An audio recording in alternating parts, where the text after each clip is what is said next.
Estamos falando da relação da igreja com a cidade. E estamos agora no ponto, a igreja de Jesus prega a sua palavra. Você pode abrir sua Bíblia comigo no livro de Gênesis, no capítulo 4 de Gênesis.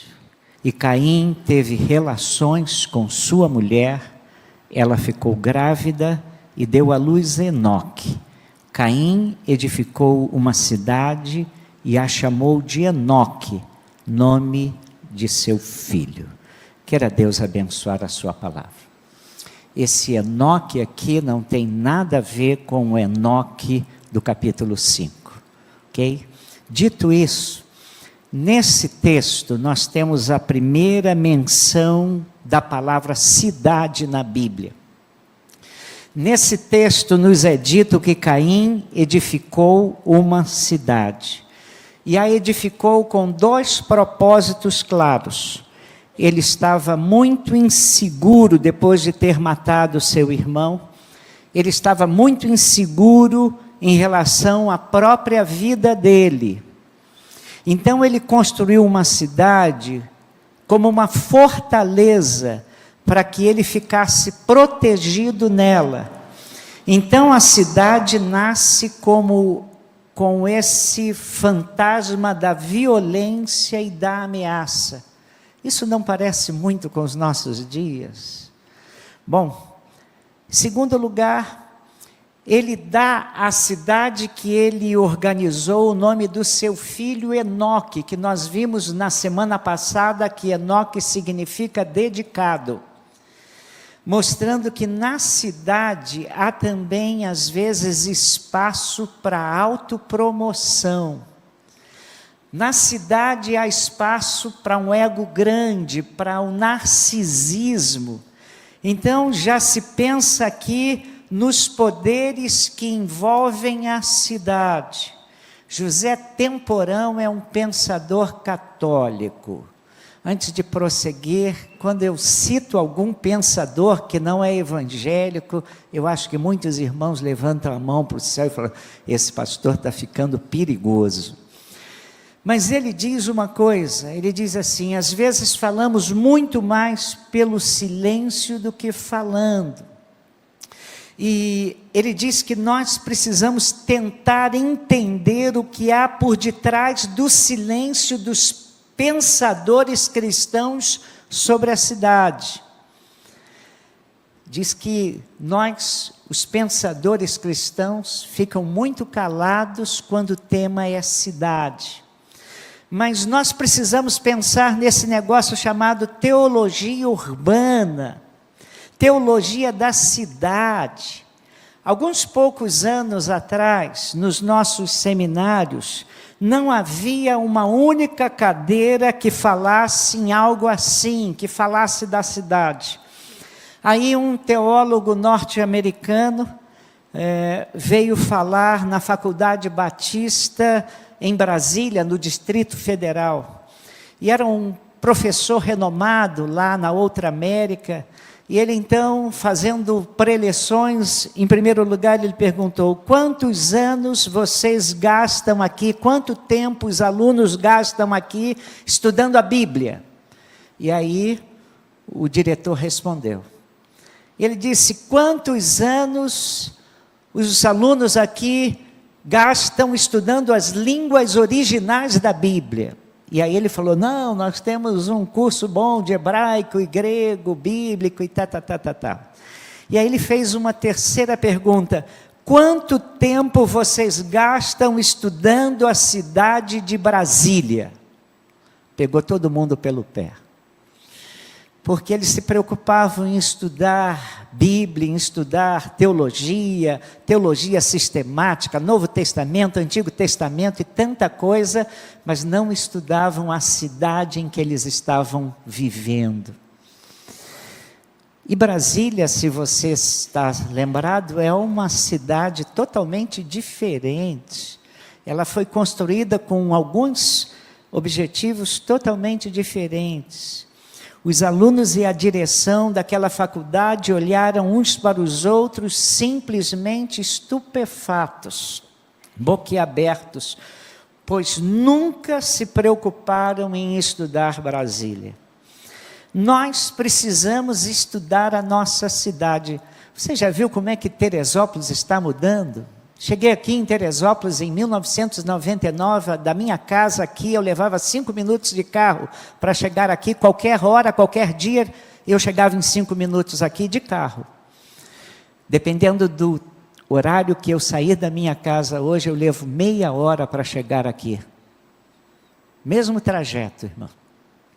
Nós precisamos estudar a nossa cidade não por oportunismo, mas porque é uma opção das Escrituras mesmo. Quando a gente começa a ler a Bíblia, tentando entender a teologia da cidade, a gente vai perceber que o povo de Deus é sempre exortado a lidar com a cidade. A palavra polis, a palavra cidade, aparece no Evangelho de Lucas e no livro de Atos dos Apóstolos 45 vezes. E Jesus mandou os seus discípulos, segundo Lucas 10, de 2 em 2 em cada cidade e lugar por onde eles haveriam de passar. E se vocês estão lembrados, essa orientação de Jesus foi muito claro: vocês vão para essas cidades e vocês vão como precursores, vocês vão antes de mim, vocês vão preparar o caminho para eu chegar com a mensagem do Evangelho, preparando a cidade para que eu chegue.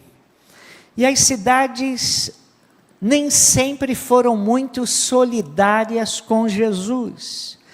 Há até mesmo na Bíblia algumas cidades chamadas cidades impenitentes à mensagem de Jesus. Eu vou citar 3, Betsaida, Corazim e Cafarnaum. Foram cidades que resistiram muito à mensagem do Evangelho, resistiram muito a Jesus. Jesus chegou mesmo a fazer uma imprecação contra Betsaida e Corazim, dizendo assim, ali, olha que versículo 13, de Lucas 10, ai de você, Corazim, ai de você, Betsaida, porque se em Tiro e em Sidom se tivesse operado os milagres que foram feitos em vocês, há muito que elas teriam se arrependido, assentadas em pano de saco e cinza, mas no juízo haverá menos rigor para Tiro e Sidom do que para vocês. E ele prossegue.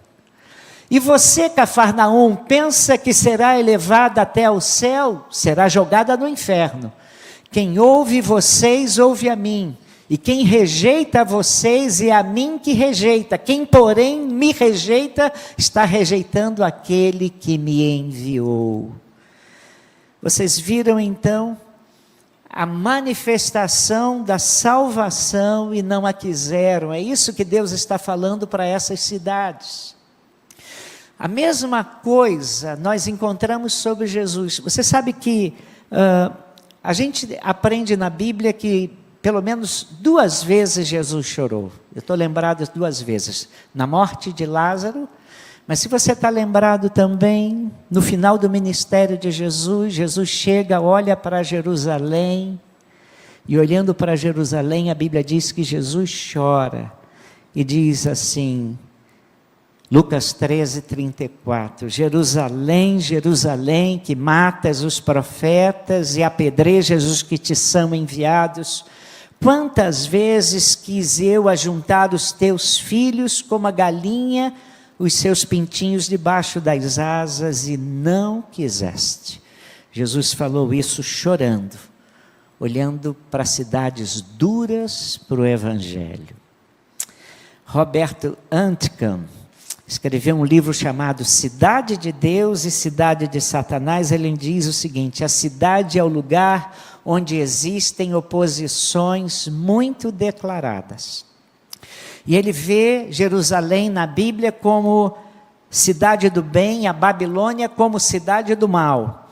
Mas ambas, tanto Jerusalém quanto Babilônia, elas sempre resistiram ao chamado de Jesus, à ordem de Jesus.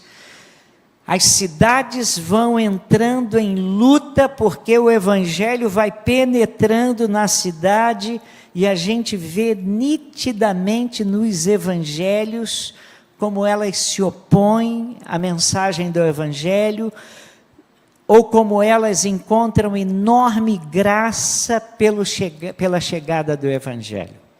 Então a cidade é um lugar de oportunidade da manifestação de Deus, é lugar de cura, é lugar de oposição, é lugar de resistência a Deus. E aí quando a gente vai ao livro de Lucas, no capítulo 8, no versículo 1, a Bíblia diz que Jesus andava de cidade em cidade e mandava os seus discípulos irem de cidade em cidade. E uma das discussões fantásticas que nós temos no livro de Atos é quando os apóstolos chegam à cidade de Samaria e eles começam a pregar o evangelho e começam a confrontar os poderes malignos daquela cidade. E aí vem uma expressão que eu particularmente gosto muito. A Bíblia diz em Atos 8:8, que à medida que o evangelho foi chegando a Samaria, a Bíblia diz assim: e houve grande alegria naquela cidade. O evangelho foi chegando a Samaria e houve grande alegria naquela cidade. E eu fico tentando me lembrar dos benefícios da chegada do povo de Deus com missão clara, os benefícios que o povo de Deus traz à cidade. E eu fico, em particular, me lembrando quantos ministérios essa igreja aqui já exerceu aqui nesta cidade. Houve um tempo aqui nessa cidade que as escolas eram muito poucas. Havia uma deficiência escolar muito grande. E a igreja aqui montou a Escola Batista, liderada pela nossa saudosa irmã Valdemira Ferreira. E eu tenho comerciantes, professores, gente destacada nessa cidade que frequentou e foi aluno da escola aqui. Abençoado. Uma vez nós fizemos um culto de gratidão no templo antigo e vieram várias pessoas dessa cidade agradecidas pelo ministério da irmã Valdemira, do pastor Emiron, da primeira igreja, por essa escola que funcionou aqui no templo antigo. Irmãos, eu me lembro que também nós temos aqui na igreja uma escola de música, e nós damos bolsas de música para alguns alunos, e alguns alunos foram beneficiados, e hoje já fizeram faculdades, estão em orquestras, tudo porque iniciaram a música aqui na igreja. Eu lembro que irmãos da igreja têm creches, outros têm escolas, e têm abençoado casas de recuperação para dependentes químicos. Até hoje nossa igreja ajuda o sustento da Kairos. Nós temos o Lar Feliz, um lar para a terceira idade. O que eu estou falando com isso, irmãos, é a necessidade de marcar o amor de Deus com a atuação pela nossa cidade como povo de Deus. Nós precisamos fazer diferença na cidade e as pessoas precisam ver. Eu conto essa história, vou contá-la de novo. Uma irmã era membro da primeira igreja batista do Rio de Janeiro. Ao lado da primeira igreja batista do Rio de Janeiro estava o presídio Hélio Gomes, acho que era Hélio Gomes. E ela ia para a escola dominical e viu uma fila tremenda. Era muita gente esperando o presídio abrir, e o presídio ia abrir às 11 horas da manhã. E as pessoas chegavam às vezes 6, 7 horas da manhã, com muita coisa para o recluso que estava lá. E ela notou que as pessoas ficavam esperando até 11 para entrar, depois de entrar, estar com o seu parente, para que eles pudessem comer e deixar alguma coisa. Então essa senhora começou a trazer café com leite e pão com manteiga. e trazia volumes grandes, arrebanhou 2 seminaristas da primeira igreja, eles deixaram de ir à escola bíblica dominical e começaram a fazer uma coisa, eles iam naquela fila oferecendo café com leite, com pão com manteiga, e aí o pessoal falava assim: quanto é, moça? Não, não é nada, é de graça. Mas, moço, por que vocês estão fazendo isso? Nós queremos que você conheça um pouco do amor que Deus tem por você. E eles entregavam aquela fila, pão com manteiga e café com leite, a muitas famílias ali. A igreja se preocupando em abençoar pessoas, abençoar outras pessoas. O que nós podemos fazer pela nossa cidade? A primeira recomendação de Deus para o seu povo é que ele ore pela sua cidade. Aí eu vou ler para você o Salmo 122, versículo 6. O Salmo 122 começa: alegrei-me quando me disseram, vamos à casa do Senhor. Quando a gente é pequenininho na igreja, é um dos primeiros salmos que a gente aprende e memoriza, não é? Mas o final do Salmo 122 é uma oração. Olha o que diz assim: orai pela paz de Jerusalém, sejam prósperos os que te amam, reine paz dentro dos teus muros e prosperidade nos teus palácios. Por amor dos meus irmãos e amigos eu peço, haja paz em ti. Por amor à casa do Senhor nosso Deus, buscarei o teu bem. Pastor, está falando em Jerusalém, eu sei. Mas se nós mudarmos a palavra Jerusalém aqui e colocarmos Teresópolis no lugar, não haverá nenhum prejuízo ao texto. E isso fará enorme sentido para nós, para a nossa vida. Veja isso como é desafiador. Olha só: orai pela paz de Teresópolis, sejam prósperos os que te amam, reine paz dentre dos teus limites e prosperidade nos teus edifícios públicos. Por amor dos meus irmãos e amigos eu peço, haja paz em ti. Por amor à casa do Senhor nosso Deus, buscarei o teu bem. Não faz diferença? Claro que faz. E se você pode me dizer, mas pastor, o senhor está forçando a barra, o pessoal está orando pela cidade amada Jerusalém. Ah, você é? Então eu quero convidá-lo a abrir comigo em outro texto, Jeremias 29, versículo 4, que é uma referência ao que há de pior na descrição de uma cidade na Bíblia, que é a cidade da Babilônia. O povo de Deus foi exilado, levado cativo, escravizado na Babilônia, e aí Deus está falando a esse povo escravizado assim. Olha o que Deus diz: assim diz o Senhor dos exércitos, o Deus de Israel, a todos os exilados que eu deportei de Jerusalém para a Babilônia. Olha o que Deus diz: edificai casas e habitai nelas, plantai pomares e comei do seu fruto. Presta atenção, ele não está dizendo para plantar hortaliças, não diz plantem alface, agriões, plantem, não está dizendo nada disso, plantem cebolinha e salsa. Irmãos, em 3 meses a gente recolhe alface, cebolinha, salsa. Ele disse plantai, e ele diz lá, irmãos, ele está falando de plantar tomate. Se você for plantar tomate, vai demorar bem mais. E ele continua dizendo, eu não publico aí: tomai esposas e gerai filhos e filhas, tomai esposas dos vossos filhos e dai vossas filhas maridos, para que tenham filhos e filhas. Multiplicai-vos aí, e não vos diminuais. Procurai a paz da cidade por onde vos desterrei. E essa afirmação é extremamente interessante. Procurai a paz. Está dizendo, sejam pacificadores na cidade. É isso que ele está falando. Você sabe que há uma diferença entre pacificador e pacifista.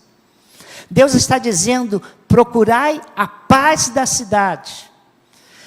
Paz, procurar a paz, Ele está dizendo, ser pacificador, a Bíblia diz assim, bem-aventurados pacificadores. A Bíblia diz isso.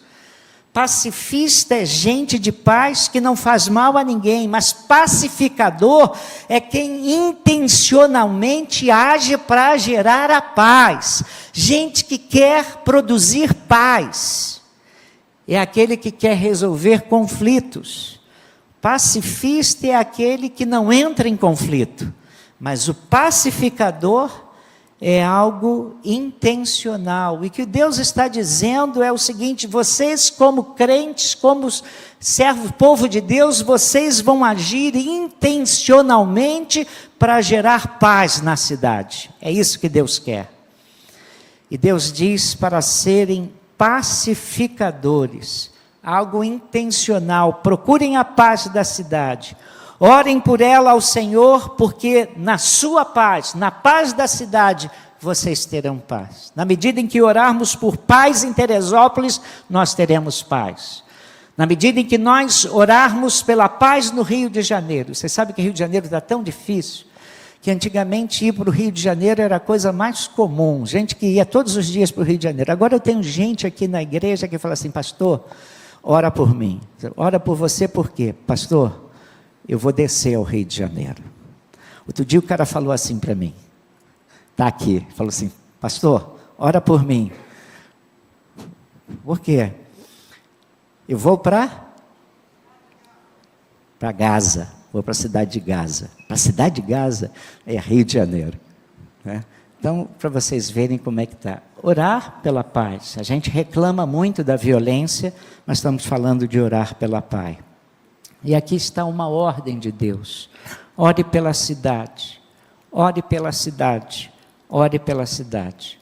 Aí eu vou ao texto do apóstolo Paulo, que segue na mesma direção quando escreve ao Timóteo, seu filho na fé. Em 1 Timóteo 2, 1 a 4, ele diz assim: antes de tudo, peço que se façam súplicas, orações, intercessões e ações de graças em favor de todas as pessoas.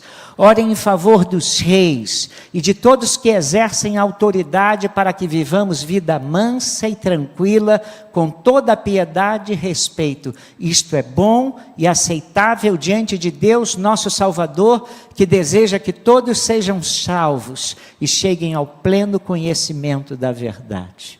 Mas ele está dizendo para nós fazermos súplicas, intercessões, orações, orando pelas pessoas e pelas autoridades da cidade.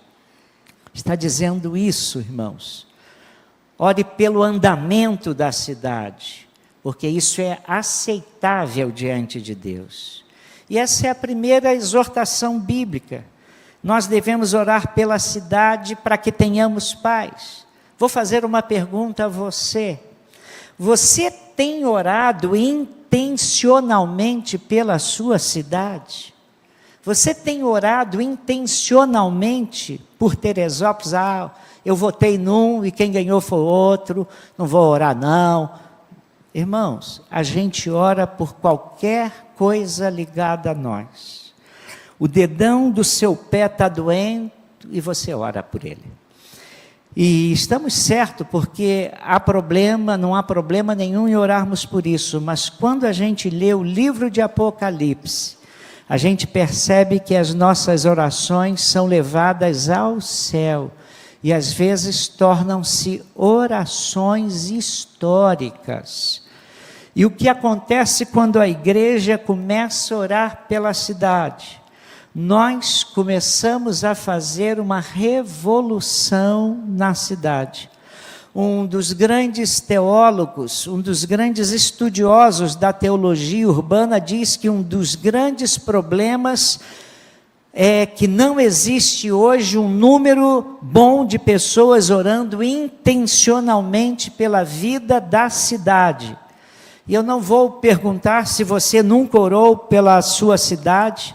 Talvez você já tenha orado, mas você tem orado intencionalmente pela nossa cidade, pela sua cidade? Ore pela paz da cidade. É isso que a Bíblia está nos dizendo. E aí o modelo de Caim não serve para nós. Porque a primeira cidade edificada na Bíblia foi edificada com bases muito narcisistas, muito frágeis. Qual o significado de Teresópolis? A cidade de Teresa Cristina. Se você está lembrado e conhece um pouco de Brasil, uma cidade em Pernambuco que se chama Exu, o Big Boss da Umbanda.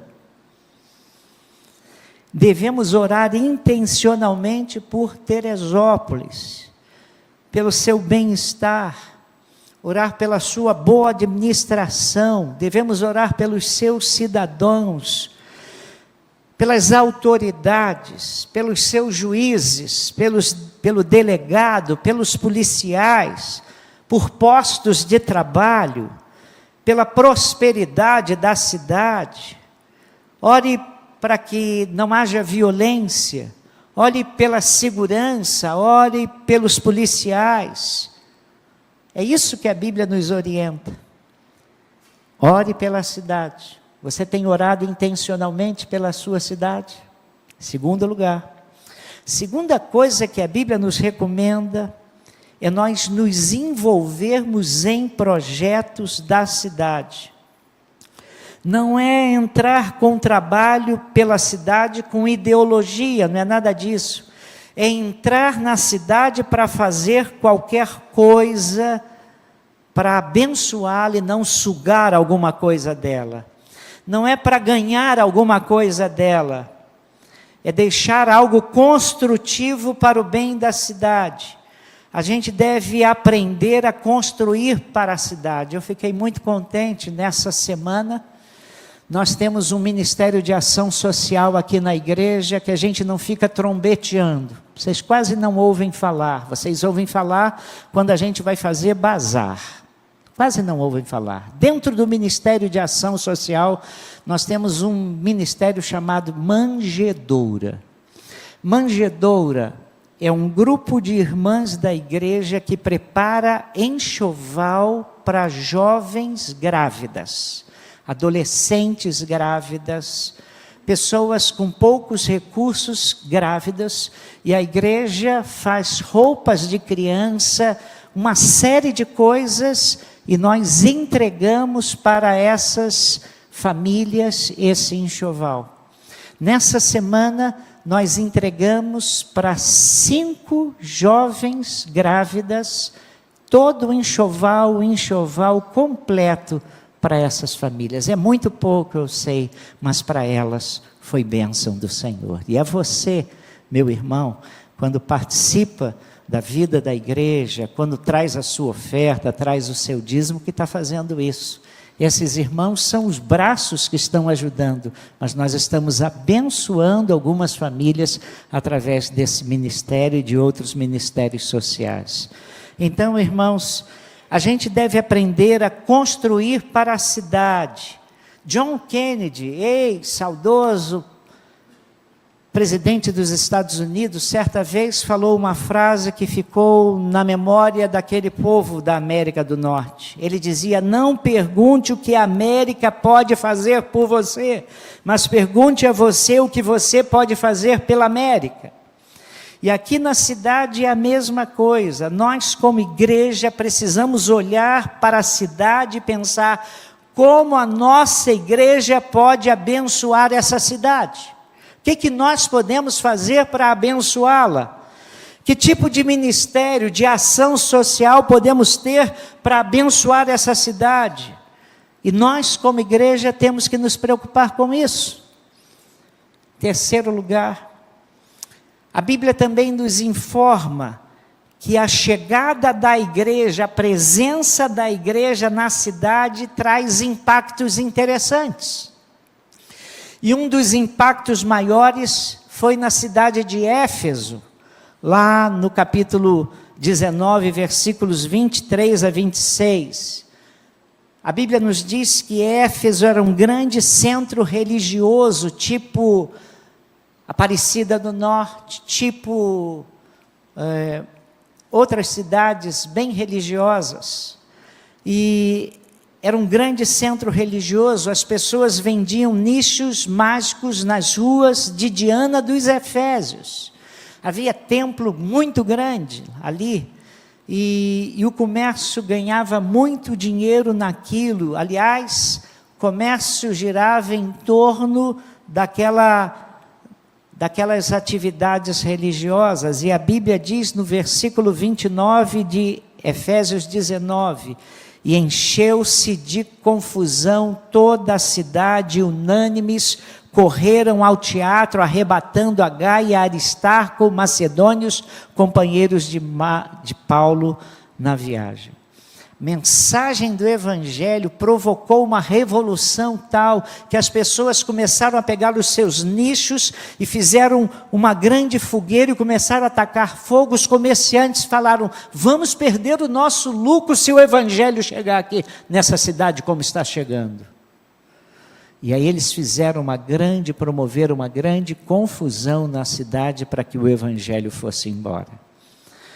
Quarto lugar, a Bíblia também nos diz que quando a igreja entrava na cidade, muitas vezes ela desestruturava as obras de Satanás. E eu vou para Atos 8, 6 e 7, que diz assim.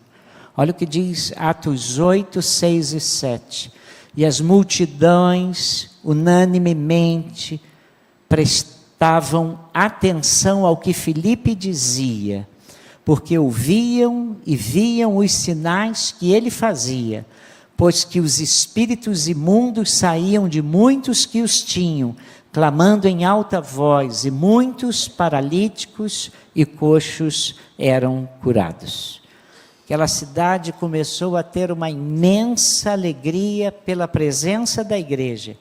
E quando você, mais tarde, em Atos 17, livro de Atos dos Apóstolos, você vai e vê o Evangelho chegando a Atenas, a capital cultural do mundo. E o apóstolo Paulo começa a trabalhar pensamentos e ideias, e ele quer ensinar aos eruditos atenienses sobre a realidade do Evangelho. Então a Bíblia nos fala de cidades onde o Evangelho penetrava pela presença da igreja, e as bênçãos aconteciam naquelas cidades. Mas há uma outra coisa, a Bíblia também nos ordena a evangelizar a cidade. E Lucas 10 é o ponto da estratégia da Bíblia. Lucas 10, nós encontramos, como eu já disse, Jesus ensinando aos seus discípulos.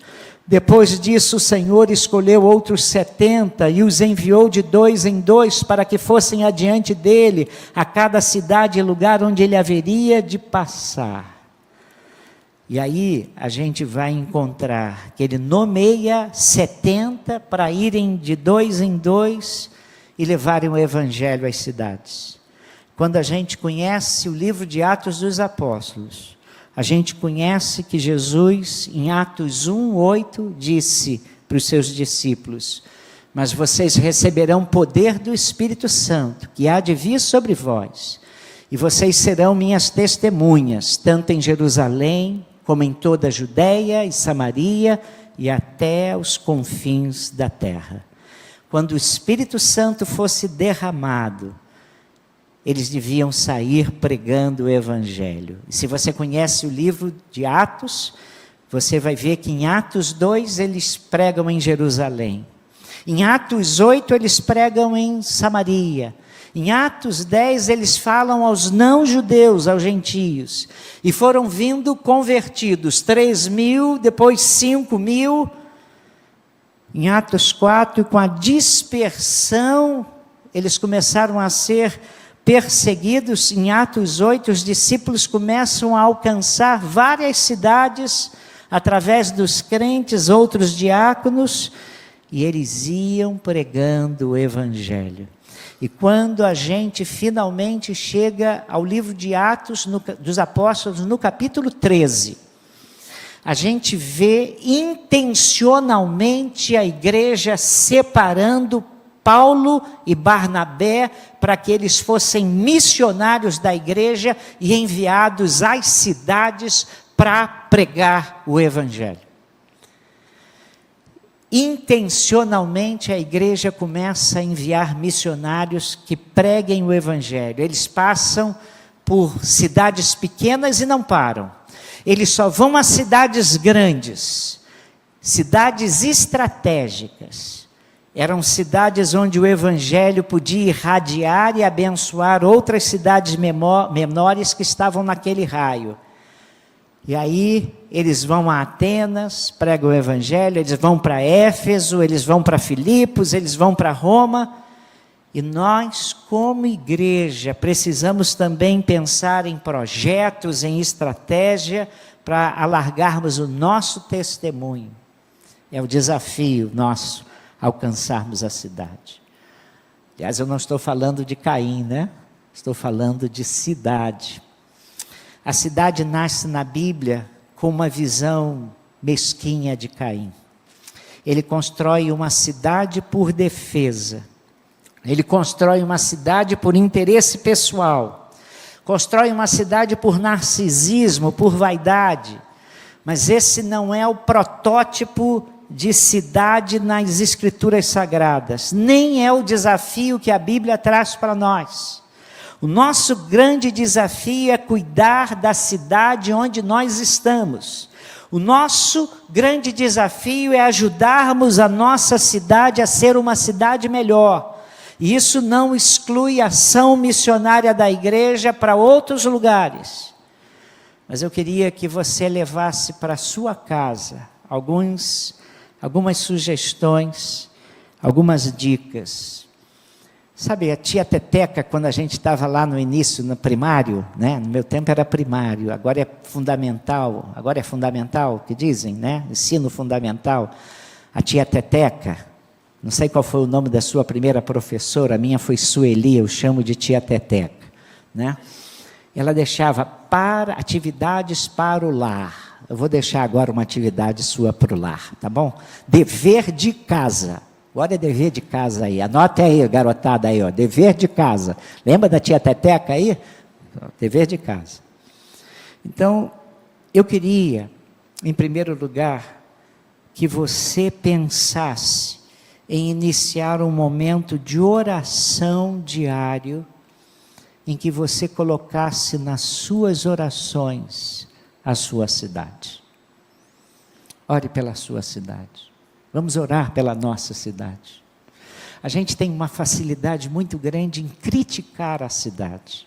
A gente fala mal da cidade. Às vezes fala bem, mas às vezes a gente não ora pelos problemas da cidade. Vamos orar. Oração sincera e intencional. Cubra a sua cidade com as suas orações intencionalmente. Há muito antagonismo, há muita violência, há promiscuidade na cidade, há muita dor na cidade. Há dor aqui em Teresópolis. Há manifestações demoníacas na cidade. Um dos irmãos da nossa igreja que trabalha no judiciário aqui da cidade, me disse: pastor, o senhor não sabe como tem crescido a pedofilia na nossa cidade. Você sabia disso? Você sabia disso? Pedofilia, uma cidade aparentemente tão calma. Ore por isso. Ore pela sua cidade. Quanto tempo você está gastando em oração pela sua cidade? Faça no seu dever de casa: vou orar no meu momento de oração pela minha cidade. Considere a possibilidade, em segundo lugar, considere a possibilidade de se envolver com algum projeto social na sua cidade. Todos nós temos problemas com tempo. Eu sei que você não tem tempo, mas eu quero lembrar você que Jesus nunca chamou desocupados. Jesus chamou pessoas ocupadas. Qual é a possibilidade de você dar o seu tempo para algum projeto social aqui na cidade? Ore para que Deus lhe dê uma pista para você descobrir onde quer que Ele use o seu tempo, que é um tempo difícil, para abençoar pessoas nessa cidade. abençoar algum projeto. Uma mulher muito adoentada, muito deprimida, apareceu para o pastor e começou a falar mal de tanta coisa. Ela estava muito doente. E o pastor começou a perceber que ela estava muito ensimesmada, voltada para dentro dela, e que uma das maneiras dela tentar reverter aquela situação era parar de pensar nela e pensar nos outros, em fazer alguma coisa pelos outros. Ele diz assim: que tal a senhora, que tem um tempo, que me disse que tem um tempo, fazer alguma coisa de ação social aqui na cidade? E ela falou: o quê? Ajudar como voluntária num orfanato, por exemplo. Se coloque num orfanato aí, coloque-se como voluntária para ajudar. Detesto criança.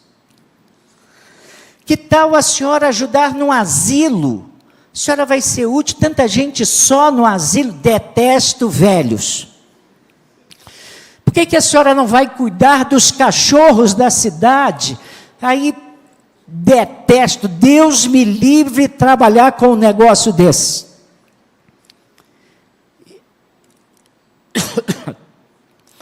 E ela estava tão voltada para o seu umbigo, que ela não tinha nada o que fazer, e ela queria continuar olhando para dentro de si.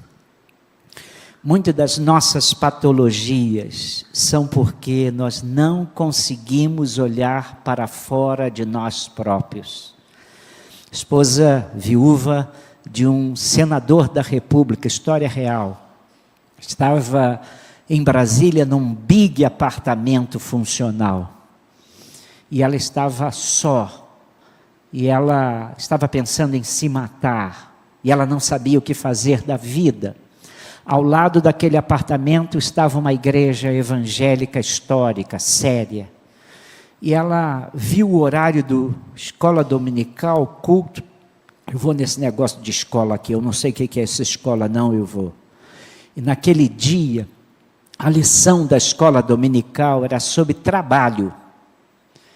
E ela sentou-se na frente, na classe, e o pastor começou a falar sobre a dignidade do trabalho, e começou a falar de pessoas que estavam abençoando outros com o trabalho. Ela tinha marcado na sua agenda conversar com o pastor sobre a sua desmotivação para viver. Mas ela foi àquela lição e começou a ver gente contando histórias de pessoas que não tinham tempo na vida, mas arrumaram tempo para servir o outro. E ela começou a ouvir tantas histórias tocantes de gente que estava se dando para o bem do outro, que ela se levantou no final daquela lição e disse: pastor, eu não preciso falar com o senhor, eu já sei o que eu tenho que fazer. Eu tenho tanta coisa para servir e eu só ando olhando para mim. Às vezes, irmãos, nós começamos a reclamar da vida porque nós ficamos só preocupados conosco e não olhamos para as pessoas ao lado que também precisam da nossa ajuda, do nosso serviço, e vão ser abençoadas, fortalecidas, ajudadas. Então, muitas das nossas patologias são porque nós não conseguimos olhar para fora de nós próprios. Nós estamos com a vida centrada em nós mesmos, ensimesmada, e aí é o caos. E a maior doença que você pode ter. Uma das nossas missionárias, naquela terra que eu não posso falar o nome, chegou lá no Algarve, você já sabe, né? Chegou lá no Algarve, e quando ela chega lá no Algarve, ela ia trabalhar com a Igreja Batista, mas ela era enfermeira formada, superior em enfermagem. Ela foi ao hospital da cidade e se ofereceu como voluntária. E ela começou a abençoar aquele povo através do seu voluntariado. E foi ali que ela começou a fazer amizade, servindo. E ali ela começou a ser amada. E ali as portas começaram a se abrir. E ela começou também a pregar o evangelho, mas ela começou servindo. Preocupada em que eu posso fazer para abençoar essa cidade. Se você perguntar isso a você mesmo, pode ser que Deus lhe dê tantas oportunidades de serviço. Pense também em projetos de implantação de novas igrejas. Como é que eu posso somar? Como é que eu posso ajudar? Como é que eu posso servir? Nós estamos vivendo o desafio das paineiras. Como é que você pode servir? Você sabe tocar um violão?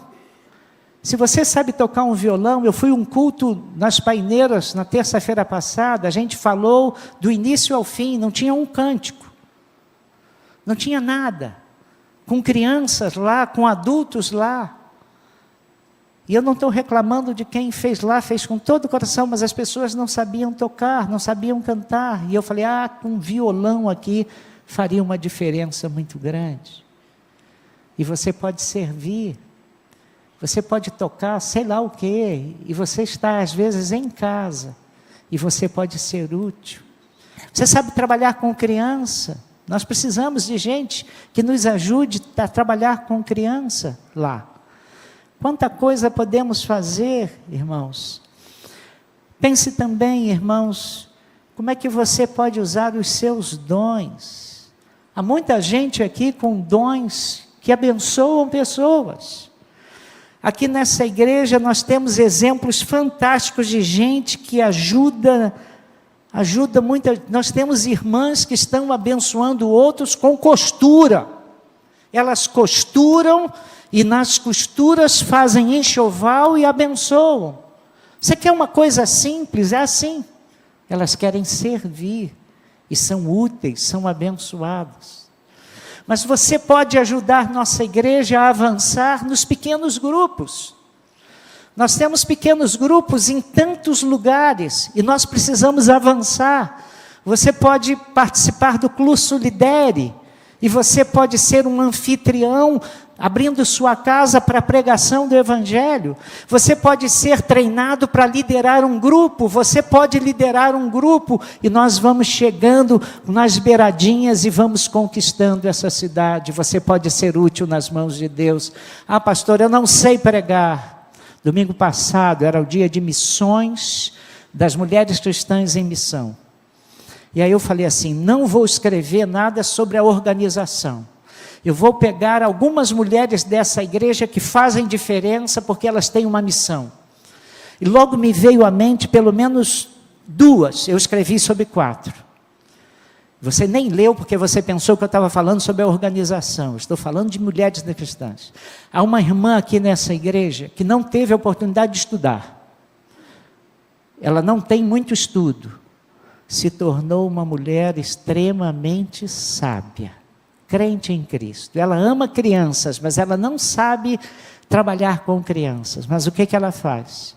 Abriu a sua casa, abriu as portas dos seus vizinhos, começou a convidar crianças e começou a convidar gente que sabe ensinar crianças. Vem lá ajudar a gente às quintas-feiras para a gente falar, tem muita criança na rua. E ela faz isso há mais de 40 anos. E você sabe o que é a razão disso? Ela ama o Senhor e ama aquelas crianças. E sabe o que é o resultado disso? Nós temos hoje pastores, pastoras, nós temos hoje líderes de igrejas que não são de igreja batista.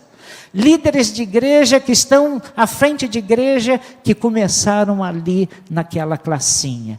De uma mulher que não teve oportunidade de estudo, mas começou a ensinar através dos outros, e faz um ministério extraordinário até hoje, porque está querendo ser útil à sua cidade. Jane foi convidada para reger um coral de escola municipal. Aí chegou lá, no colégio municipal, lá para formar um grupo coral, e aí uns 6 adolescentes viraram para ela e falaram assim, nós conhecemos você, me conhecem da onde? Da classinha lá da irmã fulana de tal. Nós estamos na igreja, tia, nós estamos na igreja tal, nós estamos na igreja tal. Ministério. Se você quiser saber das outras 3, vai lá e leia o artigo de semana passada que você não leu, pensando que eu estava falando de mulheres cristãs em missão, que também é uma bênção. Mas você não tem desculpa. E você pode pensar, o que eu posso fazer? Você pode orar, você pode se envolver com um projeto, você pode treinar, você pode oferecer sua casa, você pode fazer tantas coisas. E aí a cidade vai ser abençoada através de você. Dever de casa, anote os seus dons e pergunte a Deus, como eu posso abençoar? Depois traga a resposta. Eu sei que Deus vai falar ao seu coração. Caim começou uma cidade pensando nele, em se defender. E a Bíblia nos diz, pense na cidade, em como você pode abençoá-la. Esse é o desafio nosso. Vivemos nessa cidade linda, cidade que nós amamos. Mas podemos ser agentes de Deus nessa cidade para abençoá-la com a mensagem do perdão e do amor de Deus. Que Deus nos abençoe. Um sermão totalmente diferente de tudo que eu prego aqui. Hoje mais um sermão temático do que outro, mas um sermão desafiador para pensarmos na nossa cidade e pensarmos que na paz da nossa cidade, nós teremos paz. Que Deus nos abençoe.